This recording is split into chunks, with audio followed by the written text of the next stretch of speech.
परमात्मा के विधान को समझने के लिए साइंस ने बहुत आसान कर दिया हमारा काम, ना तो कती ना दच्चो या बात।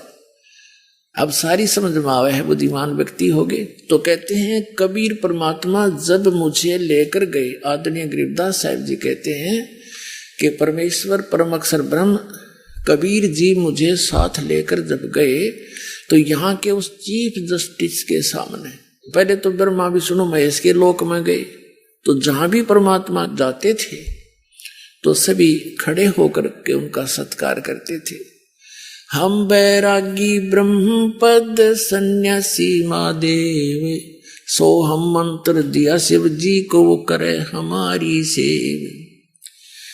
कबीर परमात्मा कहते हैं कि विष्णु जी को हमने पहला मंत्र दिया था, उनको केवल एक मंत्र, इन 500 में से एक मंत्र दिया था, हरियम नाम दिया था, वो शेष बने थे, क्योंकि सभी आत्मा उस परमात्मा की है। सबसे पहले कबीर परमात्मा ब्रह्मा जी को मिले थे। अग्नि ऋषि नाम अपना रखा था, दाता ने बताया था कि मैं अग्नि ऋषि हूं।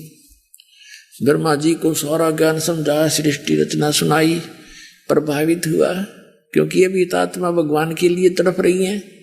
1000 वर्षों तक तप करते रहे, डरे डुबा दिए, काल ने उल्टी साधना करवा के इनको एटम बम बना लिया, सिद्धियां युक्त कर दिया। ये हठ योग करने से कोई लाभ नहीं होता, काल की प्रेरणा, काल का ही मटेरियल इसके अंदर संग्रह होता है, वो नहीं करना हमने। तो ब्रह्मा जी को परमात्मा मिले, सारी कथा सुनाई, बड़ा प्रभावित हुआ और बताया कि बच्चा गुरु के बिना मोक्ष नहीं होगा। ब्रह्मा जी ने उपदेश लिया, परमात्मा ने उनको ओम मंत्र दिया, क्योंकि वो वेद पढ़ा करता, ओम से प्रभावित था। तो परमात्मा चाहते थे एक बार स्टार्ट हो जाए किसी तरह, फिर मैं इसको सही मंत्र दे दूंगा, इसका पीछा छूट जाएगा और ब्रह्मा फिर सबको बता देगा, क्योंकि ज्ञान प्रचार यही कर रहा है, मेरा काम हल्का हो जाएगा। उसके बाद विष्णु जी के पास गए, विष्णु जी ने खूब ध्यान से सुना और उन्होंने भी परमात्मा से दीक्षा ली, उनको हरियम नाम दे दिया। सिर्फ ये देखना चाहते कि एक बार ये मेरी बात को स्वीकार करें किसी तरह। फिर शिव जी के पास गए, बड़ा सत्कार किया भगवान शिव ने ऋषि जी का, ऋषि रूप में परमात्मा का, और खूब ज्ञान सुना, सारी बात स्वीकार की और उनको ये सोहम मंत्र दिया। कबीर साहब कहते हैं सोहम मंत्र हम जग में लाए और सार शब्द हमने गुप्त छिपाए। ये सोहम मंत्र किसी भी ग्रंथ में नहीं मिलेगा, वेद गीता और पुराणों में। परमात्मा कहते हैं सोहम शब्द हम जग में लाए और सार शब्द वो तो अभी किसी को बताऊंगा नहीं, अब समय आया था वो बताने का। अब दास ने सबको देने लगे, जो अधिकारी होते जाएंगे उनको सार शब्द देते जाएंगे। फिर क्या किया, इस काल ने देखा कि ब्रह्मा विष्णु महेश ये तीनों के में उठ पटांग सी बात कर रहे हैं, इनके हृदय में कुछ और ही सोच होगी है। अंदर से ऐसी भावना भर दी और आकाशवाणी कर दी कि ये झूठ बोलता है, क्या वेदों में लिखा है ऐसा जो ये बताता है? तो ब्रह्मा सचेत हुआ, कहा सचमुच वेदों में भगवान, उसने भगवान की आकाशवाणी मान ली, काल की, काल के द्वारा दिएगा ऊपर से आकाशवाणी, और भगवान आए थे वह फेल कर दी। कहा जी सचमुच वेदों में ऐसा कुछ है नहीं। तो दोबारा जो परमात्मा गए उसी ऋषि रूप, तो ब्रह्मा जी ने कहा कि नहीं ऋषि जी, आपकी बातें अप्रमाणित हैं, वेदों में ये ज्ञान नहीं लिखा है, ऐसा नहीं वैसा नहीं।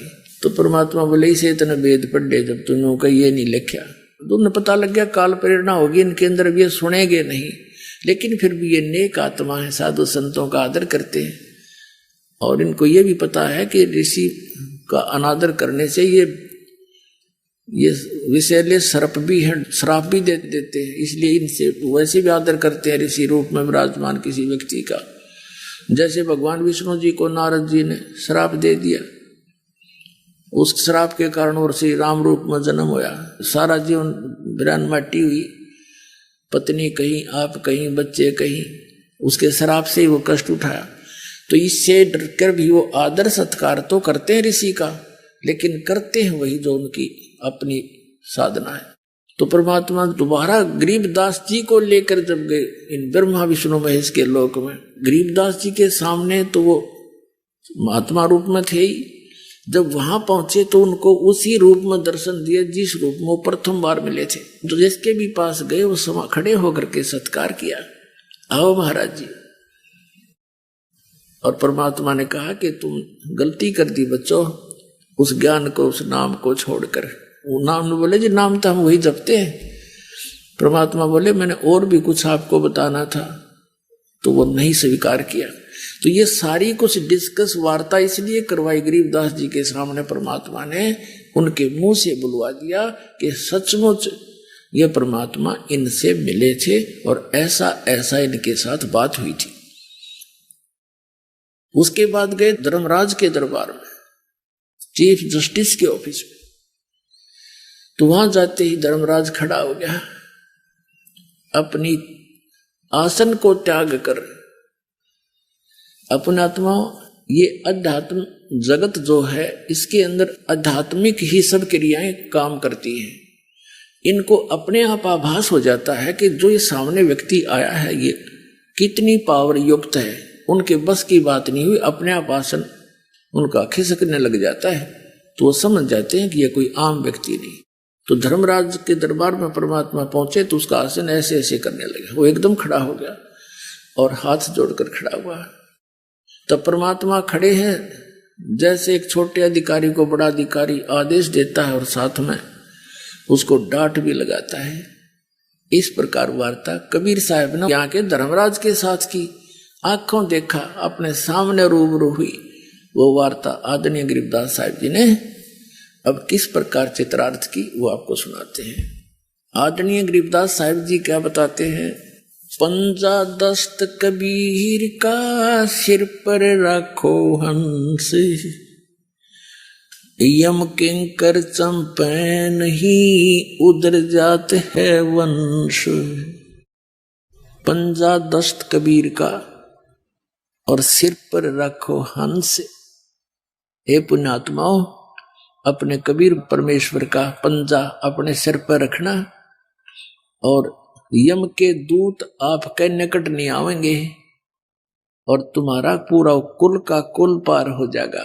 पंजा दस्त कबीर का सिर पर रखो हंसे, जम किंकर चंपे नहीं उधर जात है वंश। दर्द बंद दरवेश हैं ये सतगुरु पुरुष कबीर, नाम लिए बंद छूटे है ये टूटे जम जंजीर।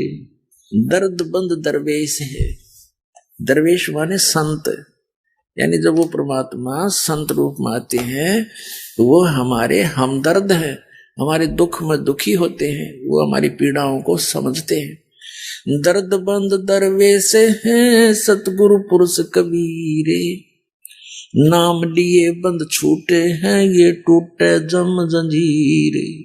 सतगुरु पुरुष कबीर हैं ये तीन लोक तत्सारे, कोट 49 पृथ्वी ये 14 भवन आधारे। सतगुरु पुरुष कबीर हैं ये तीन लोक तत्सारे, 2-4 की क्या कहूं ये तार हंस अपारे। सतगुरु पुरुष कबीर हैं चारों युग परवाने, झूठे गुरुआ मर गए वो हो गए भूत मसाने। झूठे गुरु के आश्रय कदे न उदर जीवे, साचा पुरुष कबीर है आद परम गुरु पीवे। सतगुरु पुरुष कबीर का विक्रम पंथ बैराट, शिव सन का दिक ध्यावे ही ये मुनिजन जो है बाटे। सतगुरु पुरुष कबीर की कोई ना चल है गैले, बिना पंथ पग धरत हैं गगन मंडल में सैल।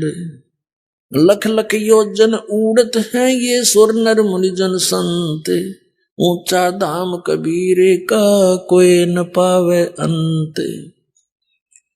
अब आदरणीय गरीबदास साहिब जी अपने परमेश्वर कबीर जी की आंखों देखी महिमा कैसे चित्रार्थ कर रहे हैं कि कबीर परमात्मा का पंजा सिर पर रखोगे यानी उसकी शरण में रहोगे तो तुम्हारे ऊपर यम के दूत कभी अटैक नहीं कर सकते, तुम्हारा कुल का कुल पार हो जाएगा, उद्धार हो जाएगा सबका। अपना आत्माओं, एक तो आप देखना हमारे इस कबीर परमात्मा के इस दास के माध्यम से जो शरणमाय परिवार है, उनके छोटे छोटे बच्चों से लेकर और बुढ़े तई की क्रिया देखना। छोटे छोटे बच्चे पूरा मंगलाचरण याद किए हुए हैं, परमात्मा की वाणी बोलते फिरते हैं। बूढ़े बूढ़े भी भगवान की महिमा का गुणगान करते हैं, फालतू बातें नहीं करते किसी से। तो अब उनके जो अब संतान होने लग रही है, हमारे जो 10-10, 15-15 वर्ष से उपदेशी है, अब उनके घर में जो हंस बेटा या बेटी जन्म ले रहे हैं, वो तो वो पुण्यात्मा रही है जो परमात्मा के सटोक में इस ब्रह्मांड में रखी हुई थी, और जिनको अब जन्म देना था इस समय। और वो इतने पुण्यकर्मी पुण्यात्मा, उनको गर्भ में भक्ति मिलने लग रही। माता के गर्भ से ये सत भक्ति सत ज्ञान वो लेकर के साथ उतरते हैं, नीचे आते। और एक अन्य संतों की इनका देखो आप, ये दूसरे राधा स्वामी धन धन सतगुरु, इनका कोई ज्ञान नहीं, इनके पास कोई ऐसी परमात्मा की मुखारबिंद से उतरित वाणी नहीं। वो शिवदयाल भूत बना बैठा, बुक्की में बोल रहे इनका धन धन सतगुरु सच्चा सौदा। और राधा स्वामी इन सब का मुखिया जो इनका प्रवर्तक है शिवदयाल जी, गलत साधना करके झूठा गुरु था वो। गरीबदास जी कहते हैं सतगुरु पुरुष कबीर हैं ये चारों युग प्रमाण, चारों युग प्रमाण है इनका। और ये झूठे गुरु मर गए हो गए भूत मसान, ये शमशान घाट पर भूत बने अंडे सारे। ये प्रमाण आपके सामने आपको सैकड़ों बार दिखाया है। शिवदयाल जी जो राधा स्वामी पंथ का प्रवर्तक है, जो भारतवर्ष में सबसे ज्यादा संख्या को बर्बाद करके चला गया, वो खुद भूत बन के अपनी शिष्या बुक्की में बढ़ के वो कापीवर रोटी खावे, और सतलोक के लक्षण है उसके गए हुए। तो कहने का भाव ये है, जब तक हम सतगुरु शरण में नहीं आते हमारी दुर्गति होती है। कबीर साहब कहते हैं सतयुग में सत सुकृत कै टेरा, त्रेता नाम मुनींद्र मेरा, द्वापर में करुणा में कहाया, कलयुग नाम कबीर धराया। चारों युग में संत पुकारे, कूक कहा हम हेल रे, हीरे माणिक मोती बरसे, ये जग चुगता ढेल रे। कहते हैं सतगुरु पुरुष कबीर की कोई ना चल है गैल, गैल माने मार्ग, उस पंथ पर, उस गैल में, उस मार्ग में कोई नहीं चलता जो बिना पंथ पग धरत है। यानी जैसे विहंगम मार्ग होता है, पक्षी वाला मार्ग, एक तो पिपील मार्ग होता, पपील यानी चींटी, चींटी किसी वृक्ष पर चढ़ती है तो नीचे से शुरू करती है, जड़ से चढ़ती चढ़ती टहनी के चाहे शिखर में भी पहुंच जावा। और पक्षी क्या करता है, एक वृक्ष से उड़ा दूसरे पर जा बैठा 1 सेकंड में, इसको विहंग मार्ग कहते हैं। तो यह परमात्मा कबीर साहब के बारे में गरीबदास जी बता रहे हैं कि सतगुरु पुरुष कबीर की कोई भी उस मार्ग पर नहीं चल रहा है, और उसके ना चलने से उन्हें कुछ प्राप्ति नहीं हो रही है। कैसे? लख लख योजन उड़त हैं ये सुर नर मुनिजन संत, ऊंचा धाम कबीर का कोई न पावे अंत। कहते हैं ऋषि सुर नर मुनिजन समाधिस्थ होकर के लाखों किलोमीटर तक, लख लख योजन, 1 योजन 12 किलोमीटर के लगभग होता है, तो इनको 12-12 लाख किलोमीटर ऊपर तक इनकी समाधि चली जाती है। लेकिन उस कबीर साहब के धाम तक ये इस विधि से जा नहीं सकते। वो परमात्मा की जो विधि है, मार्ग है, उससे ही वहां जाया जाता है। अब आगे क्या बताते हैं, धर्मराय दरबार में देई कबीर तलाक, मेरे भूले चूके हंस को तू पकड़िए मत कजाक। अपने आत्मा अभी तक हमने ज्ञान था नहीं, दंत कथा लोक वेद सुना करते इन नकली संतों, ऋषि महर्षि आचार्य और शंकराचार्यों से, जिनका कोई सिर पैर नहीं था। आपको तो पता नहीं, दास को तो इसका खूब बिटर एक्सपीरियंस हो रहा है, और गहराई से सबके इतिहास पढ़ लिए, सदग्रंथ पढ़े, फिर इन महापुरुषों के अनुभव पढ़े, की तो आसपास भी नहीं। इन सदग्रंथों के इनके अनुभव और उन महापुरुषों के अनुभव पढ़े जिन्हें भगवान मिला, जिन्होंने भगवान मिले और जिन्होंने जो अपना अनुभव बताया वो आज सदग्रंथों में मिले। तो इससे सिद्ध हो गया कि जो इन सदग्रंथों से और इन परमात्मा प्राप्त महापुरुषों के वचनों से जिनका अनुभव नहीं मिलता वो यूजलेस मनगढ़ंत दंत कथा वो कति व्यर्थ है। तो इन सब का व्यर्थ है। इस दास ने निर्णय कर रखा है, अनेक आओ मैदान में जवाब दो दास का कि झूठ कह रहा हूं, कोई भी ना तो सकता, सांप सा सूंघ गया सबने। आज कोई कोने में बैठ कर दास ये चर्चा नहीं कर रहा है। इंटरनेशनल स्तर के चैनलों पर इनकी सबकी धोती सी धो दी और कोई तो सकता नहीं। बकवाद तो कितना कर लियो, लेकिन ज्ञान में बोल कर दिखा दो। ये भी कहो कि मैं झूठ बोल रहा हूं, एक शब्द कहो, प्रमाणित करके बताओ, फिर पता चलेगा। मूर्ख बना दिया सारे संसार को। तो दास जो ज्ञान आपको सुना रहा है, इस पर आपको विश्वास कराने के लिए इतने प्रमाण देता हूं कि दास जो बोल रहा है ये 100 की 100 सत्य है। अपनी तरफ से नहीं बोल रहा हूं, उन महापुरुषों की वाणी को आपके रूबरू कर रहा हूं जिन्होंने भगवान पा लिया और फिर उस जिन्होंने भगवान मिला और उनने जो ज्ञान बताया और वो सदग्रंथों से फिर ये दिखाता हूं कि इनमें भी ऐसा लिखा, देखो जिनको तुम सच मानते रहे हो आज तक। तो फिर विश्वास आसानी से हो जाएगा। ये विश्वास होना ही कठिन हो रहा है कि कबीर इज गॉड। और जिस दिन आपको ये हो गया कबीर इज गॉड, बस बातें खत्म हो जाएगी।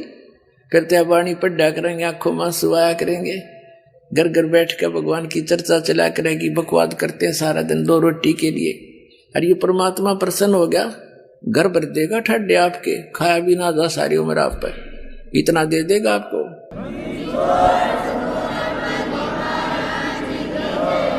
जिस माया के लिए सारा दिन कर्म बिगाड़े, हम धक्के खाते फिरे, 100 झूठ बोले और फिर भी पूरा ना पटता।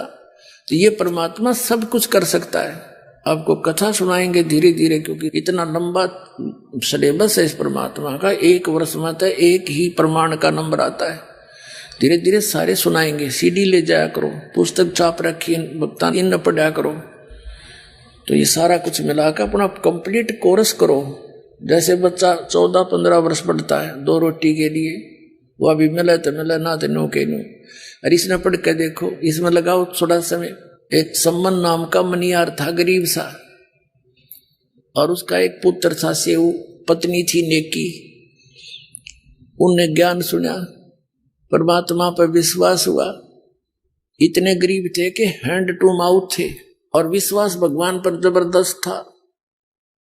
अब कथा सुनानी पड़ेगी इसलिए कि आपका दिल डटे कि ये वो परमात्मा है, लेकिन आपको देगा उस समय अपनी राहत जब उसके प्राप्त करने योग्य आप हो जाओगे, तब वो पूरा आपके ठाठ कर देगा। अब थोड़ी कथा सुनाता हूं, फिर ये बाद में परमात्मा की वाणी सुनाऊंगा। प्रसंग थोड़ा सा बीच में आ गया कि ये भगवान आपको विश्वास रखना। जैसे परमात्मा कहते हैं, राज्य रमता राम की रजा धरे दो शीस, दास गरीब दरस परस्तिस बैठे जगदीश। आपने परमात्मा की शरण मिली है, आप उसकी रजा में राजी रहना। जैसे भी वो रखे ऐसे ही रहना। कुछ दिन विश्वास करके चलना इस दाता पर, और फिर देखना। कहते नुक्ते ऊपर रिझ जाएगा रे, और करोड़ कर्म जल जा तुम्हारे।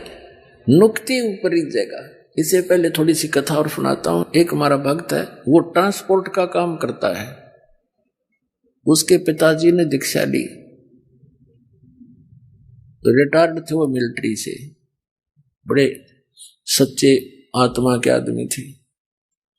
इस दास की सन 1996 में नाम लिया और बड़ी दृढ़ता से लगे। पहले वो दूसरे और पंथों से नाम कहीं से नहीं ले रखा था।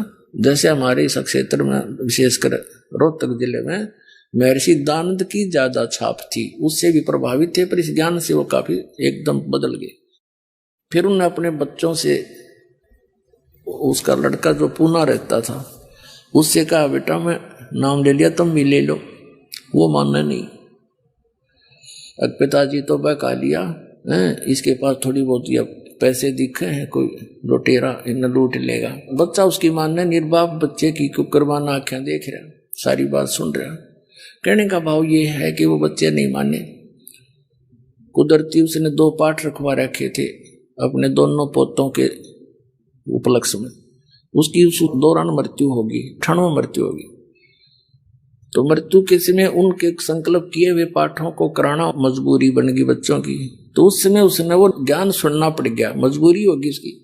अब कहते हैं सोचल सीधर मैं करूं अपने धन के काज। उस लड़के ने परमात्मा का ज्ञान सुना।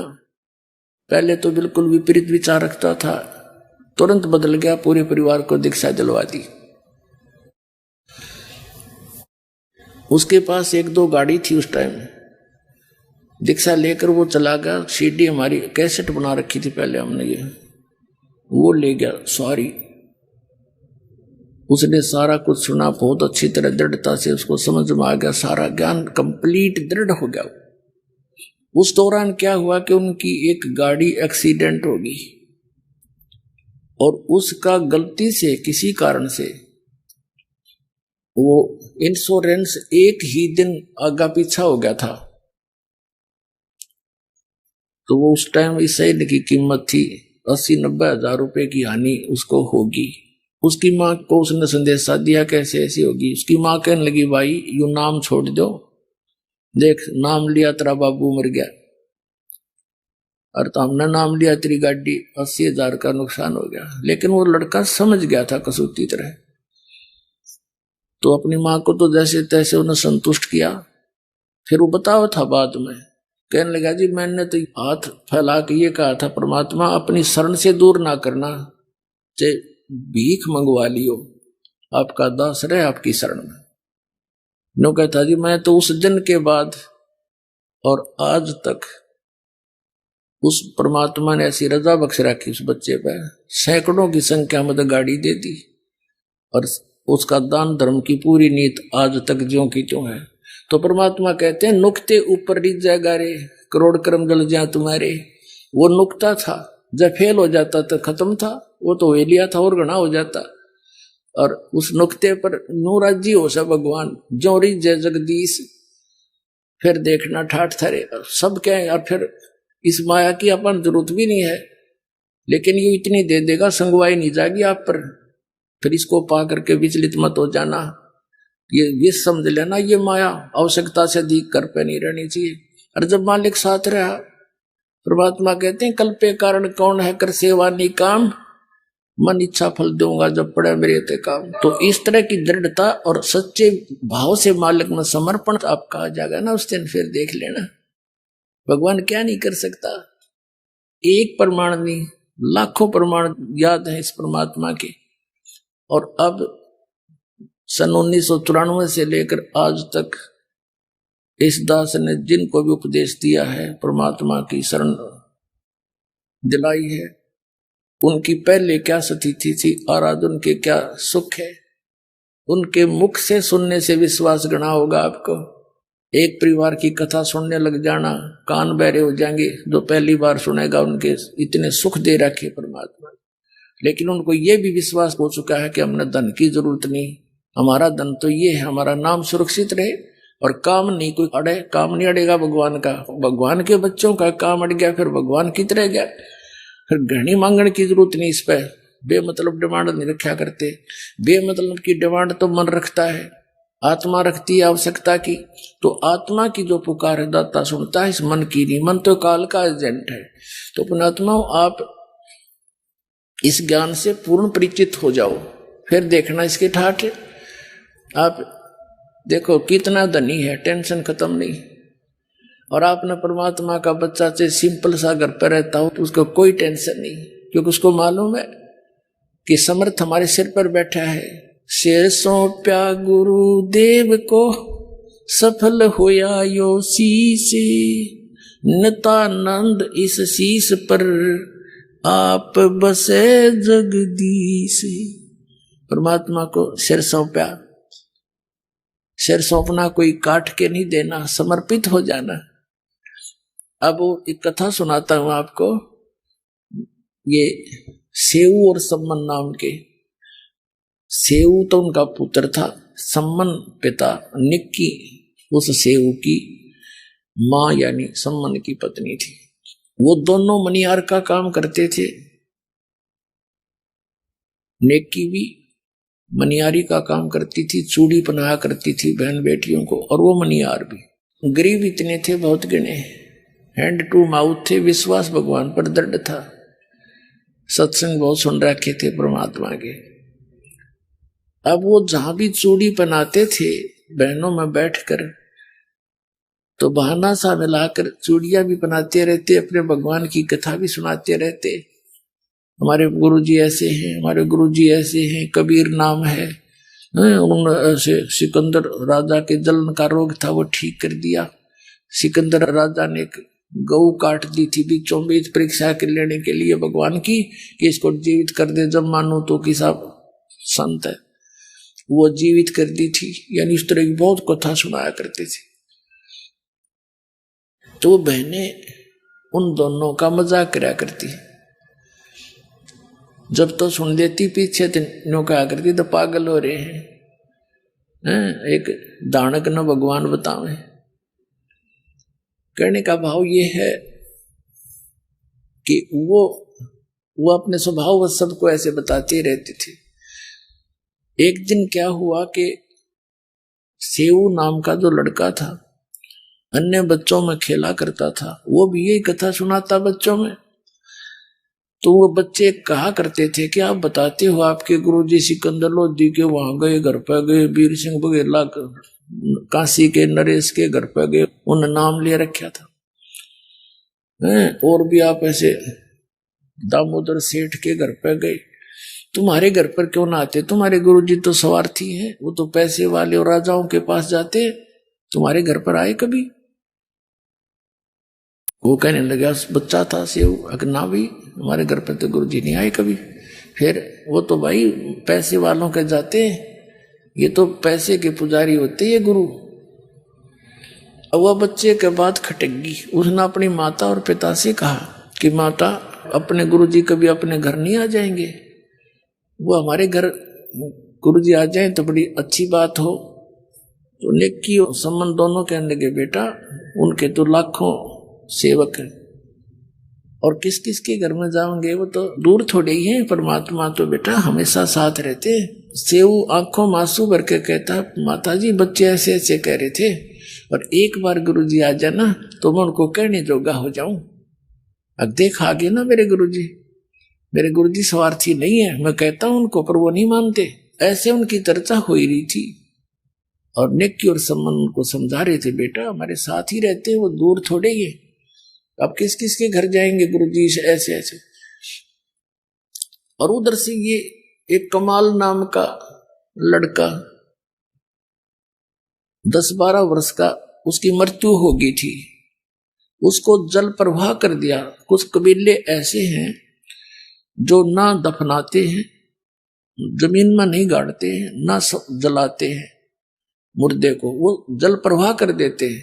4 प्रकार से दाग दिए जाते हैं इस बॉडी को, शरीर को। एक तो जमीन में दबा देते हैं, दूसरा सभा कर देते हैं, जला देते हैं, और तीसरा एक बड़ा सा मचान बनाकर ऊंचा सा पिलर उसके ऊपर डाल देते हैं, उसको पक्षियां खा जाते हैं, या जंगल में डाल देते हैं कहीं सुरक्षित स्थान। और चौथे प्रकार का जल प्रवाह कर देते हैं। कुछ ऐसे कबीले हैं तो उन्होंने उसको जल प्रवाह कर दिया मुर्दे को। और एक शेख तकी नाम का मुसलमान पीर था, सिकंदर लोधी दिल्ली के बादशाह का। कबीर परमात्मा जी ने सिकंदर लोधी के जलन का रोग था, जिसने सब जगह इलाज करा लिया था, और सब ने ये कह दिया था कि ये आपके प्रारब्ध का कर्म है, आपको भोगना ही पड़ेगा, कोई इसका विकल्प नहीं। वो कबीर परमात्मा के आशीर्वाद मात्र से ठीक हो गया था सिकंदर लोधी। तो उस कारण से सिकंदर लोधी की आस्था कबीर परमेश्वर में घड़ी हो गई थी। और वो धार्मिक गुरु ईर्षा करने लग गया कबीर साहब से कि इसने तेरा स्थान ले लिया। वजीर 2 और 2 फकीर ये कभी आपस में मेल से नहीं रह सकते। तो उन दोनों का शेख तकी को एक आग सी लगी रहती थी ईर्ष्या की अग्नि में, वो जलता रहता था। किस प्रकार इस कबीर को नीचा दिखाऊं, और सिकंदर लोधी राजा तो इसको भगवान मान बैठे।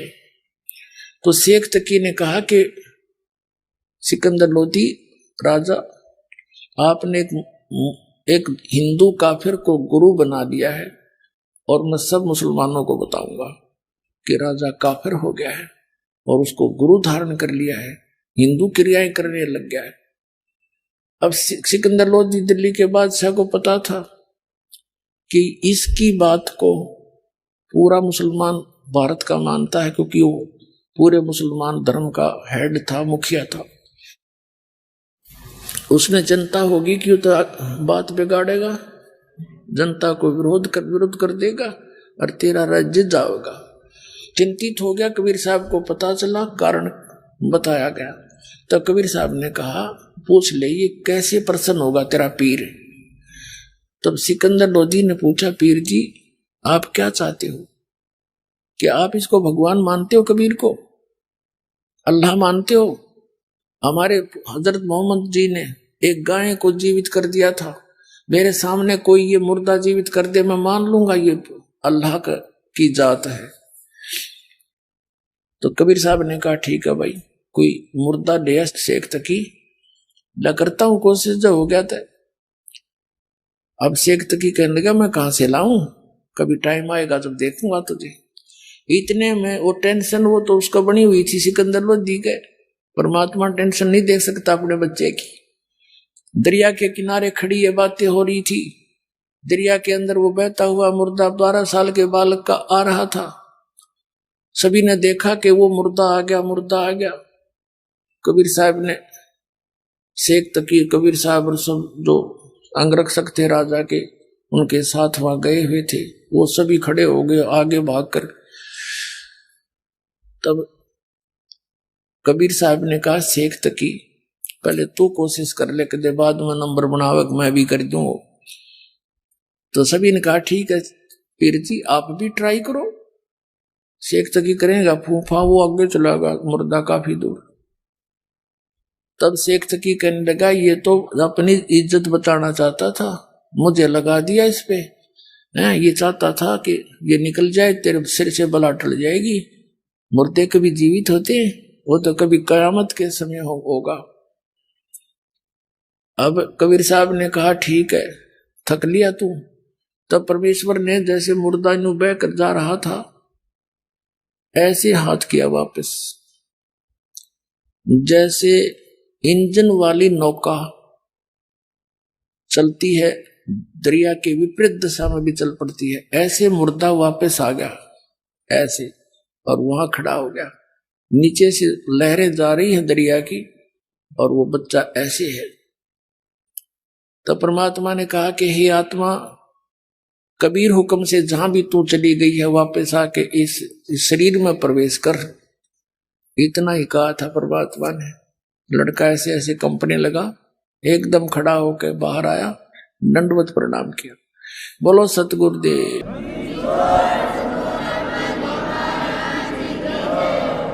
अब सभी ने कहा कि हे परमात्मा कमाल कर दिया, कमाल कर दिया।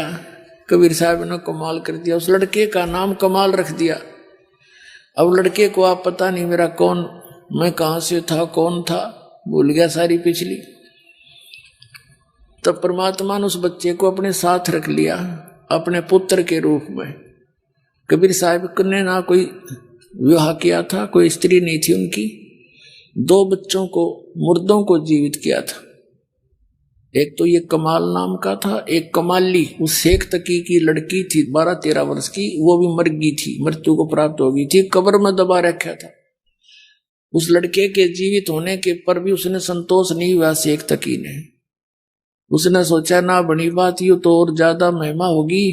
उसने सोचा कि मेरी लड़की कब्र में दबा रखी और मेरे दोनों हाथों में लड्डू हैं, यदि लड़की जीवित होगी तो मेरी होगी, और हारेगा तो कबीर हारेगा, ना हुई तो ठीक से। तो उसने सारे मुसलमान धर्म को प्रेरित किया, अपने आसपास के जितने उसके दिल्ली के मुसलमान थे, कि भाई राजा तो काफिर हो गया, ये हर वो हर शॉटपट मारी, अब क्या करें शेख तकी, पीर जी आप बताओ जो आदेश दो कि हम आपके साथ है। तो उन्होंने कहा राजा से हम पूछेंगे कि इससे कहो मेरी लड़की को जीवित करके दिखा दे, तब मानेंगे ये भगवान है। तो सारे बोलिए ठीक, क्योंकि हम इतने भोले सा हैं, एक नेता के पाछा से होकर मेरे को बंद करा दिया, हम सारी करने तैयार। वो अपना बेनिफिट देखता है, मूर्ख हमें बनाते हैं ये लोग। ऐसे ही हुआ, हजारों की संख्या में जनता पहुंच गई। राजा ने कारण पूछा, कारण बता दिया, फिर टेंशन होगी, सिकंदर लोधी को क्या तो बात बिगड़ेगी। तब कबीर जी को ये संदेश मिला, परमात्मा ने कहा कि ऐसे कहो, इसको कह दे तीसरे दिन इस लड़की को जीवित कर दूंगा, लेकिन आसपास के पूरे क्षेत्र में मुनादी करवा दो, अनाउंसमेंट करा दो कि ये तीसरे दिन कब्र से लड़की निकाल के जीवित की जाएगी।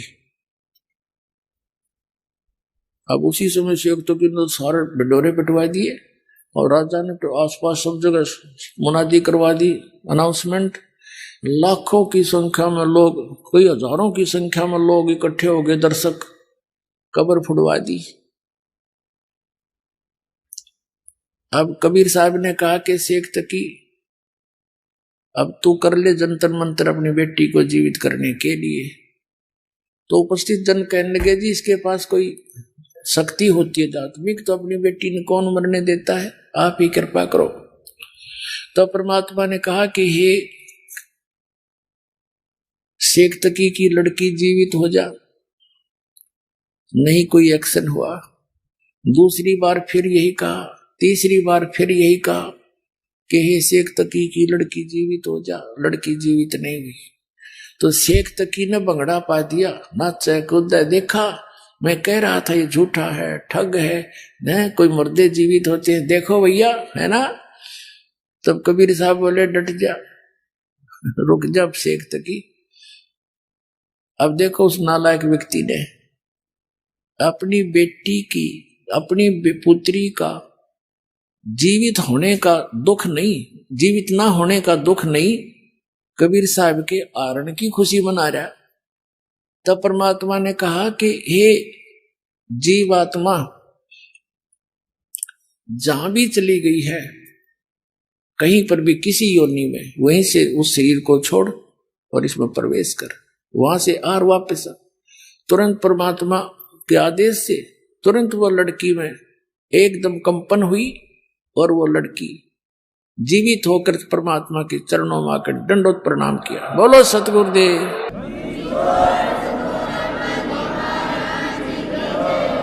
अब सबने कहा कि हे भगवान कमाल कर दिया, कमाल कर दिया। लड़की का नाम कमाली रख दिया।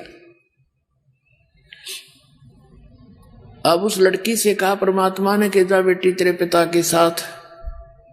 लड़की ने 1.5 घंटे तक प्रवचन किया परमात्मा के पावर से और कहा पिताजी मेरे असली परम पिता मिल गए मुझे, तुम्हें माता च पिता तुम्हें आप मिल गए मुझे।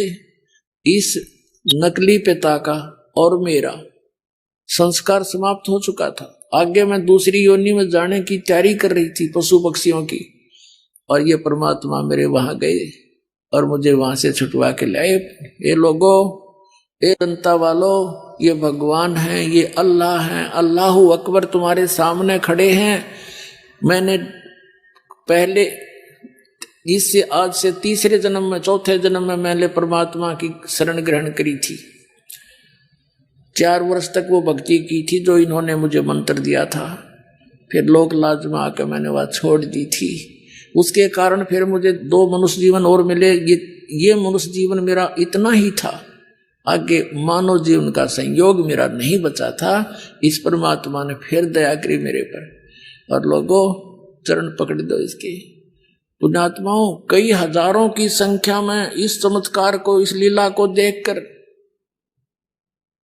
कई हजारों की संख्या में उपस्थित लोगों ने कबीर परमात्मा से नाम लिया, उनके शिष्य हुए। तो ऐसे 64 लाख शिष्य हुए थे परमात्मा के। ऐसे उनकी महिमा को देखकर उनको सुख दिए दाता ने, क्योंकि वो तुम्हारा पिता है और वो समर्थ है इस पूरे ब्रह्मांड में। उस वो परमात्मा एक जरा सी रजा करके और सबको आपको सारे सुख दे सकता है, प्रसन्न हो जाता है। प्रसन्न आपने करना पड़ेगा, विधि बता दी। इस परमात्मा के अतिरिक्त आपके हृदय में अन्य उपासना की सपने में बात नहीं आनी चाहिए, तो यो राजी होगा। जो पति बरता पति से राती आन पुरुष निभावे, बस पीहर में सूरज परितम में ऐसे ध्यान लगावे, यानी अपने मालिक के अतिरिक्त किसी और में आस्था नहीं रखे, युग तब प्रसन्न होगा। तो प्रसंग चल रहा था, वहीं आते। अब वो लड़का कमाल परमात्मा के साथ रहा पुत्र रूप में, हम इसे नीच हैं। ये लड़का दरिया से बहता हुआ आया था, तब जीवित किया था कबीर भगवान ने। ये चित्र पहले दिखा नहीं पाए थे। हम इतने नालायक हो गए, हम भगवान को भी धोखा देते हैं। ये कमाल नाम का जो लड़का था, परमात्मा ने जीवित किया था, अपने बच्चे की तरह रखा। इसको वो अमृत ज्ञान दिया, भक्ति दी, इसका पालन पोषण किया। जब ये जवान हो गया 20-22 वर्ष का, तो फिर ये तो परमात्मा से डेली कथा सुना करता था। आम आदमी ने याद हो जाती है, तो उसको भी याद होगी। हम इसे भोले भाले हैं, यही हम मार खाते आए हैं। कहते हैं गुरु को तजय बजय जो आना, तापसुआ को फोकट ज्ञाना। अब क्या था, परमात्मा के सुने ज्ञान को, उन्हीं कथाओं को आप सुनाने लग गया। जवान वैसे था, अच्छी सुरीली आवाज थी, तो बहुत सी जो संगत थी वह परमात्मा को थोड़ा और कमाल को ज्यादा चाहने लगी। परमात्मा तक ये बातें आई। उन्होंने सत्संग के माध्यम से बहुत बार कहा कि भाई गुरु को तजय बजय जो आना, तापसुआ को फोकट ज्ञाना। अपने गुरु के अतिरिक्त यदि आप किसी में आस्था रखते हो तो आपको उस पशु को कोई ज्ञान नहीं है, फोकट ज्ञान है उसका। और कहा करते थे कि ये कमाल तुम्हें क्या देगा, ये तो आप एक पुजारी है। इस तरह बहुत बार कहा, लेकिन हम इतने नालायक हैं। हमने यही किया था सतलोक में, जहां हमने मार खाई थी। भगवान कहा करते तुम निरंजन युग क्या देगा तुम्हें, इसकी क्रिया मत देखो, ये तपस्या करा करता था। लेकिन हम अंदर से उसको चाहते रहे। उधर से फिर हम इसके साथ यहाँ आगे देख क्या दुर्गति होगी हमारी। तो परमात्मा ने कमाल को भी धमकाया, भाई अपनी सीमा में रहा कर, ऐसा अच्छा नहीं लगता। अंत में क्या था कि वो कमाल फिर परमात्मा ने कई बार झटक दिया और वो वहां को परमात्मा को छोड़कर चला गया। उसने सोचा कि बहुत सी जनता तेरे साथ होगी है और ये सब तेरी महिमा करते हैं, नारा आश्रम जा बनाया। और बहुत सी संगत ये मूर्ख उसके साथ, उसके मीठी मीठी बातें मां के उसके साथ हो गई। अब बताओ वो एक नकली व्यक्ति क्या देगा उनको, भगवान छोड़कर उनके साथ लग लिए। ये लंबी अलग कहानी है, फिर बताऊंगा। तो वो कमाल नाम का पुत्र परमात्मा के साथ रहता था। उसको अभिमान हो गया था कि मैं जो गुरुजी की सेवा करता हूं और कोई नहीं कर सकता। अब पुण्यात्मा मालिक को पता था, अंतर्यामी थे वो, तो कई बार इस तरह की बातें कमाल जी ने कर दी थी। भगवान ने कहा था कि अच्छा बेटा